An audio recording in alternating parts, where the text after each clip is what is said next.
कंहिं दोस्त मूंखे चयो त सिंध जो चीफ मिनिस्टर मुराद अली शाह पोड़ो थी वियो आहे, पर अॼु ख़बर पई त साईं जवाननि जो जवान आहे ऐं हुन में बाक़ाइदा जवानी अची वई आहे। शायदि वॾे वज़ारत संदसि बची आहे, उन करे जवान थियो आहे, या जंपिंग जो शौक़ु अथसि उन करे जंपिंग पियो करे, या आवाम में किरियल साख खे बहाल करण जे लाइ इहे क़दम पियो खणे। अॼु साईं रश एतिरी त कान हुई जेतिरो तसवुरु कराए वियो।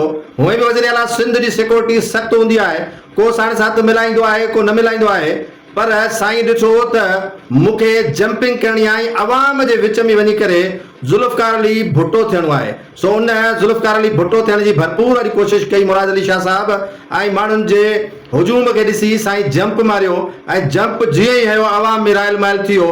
प्रकाश मुराद अली शाह साहब, तव्हां इहे क़दम, तव्हां इहे जेके एफर्ट्स आहिनि बेरोज़गारी लाइ वठो, इहे जंप सिंध जे मईशत खे मथे वठायो, इहे जंप सिंध जे तालीम खे ॼाणण लाइ खाओ, इहे जंप सिंध में माण्हुनि खे पाणी मुहैया करे ॾियो, उन जे लाइ जंप खाओ। इहो जंपिंग तव्हां सिंध खे तरक़ी वठण लाइ, सिंध जा रोड रस्ता बहितर करण लाइ जंपिंग कयो त माण्हुनि खे ॾाढी वणंदी।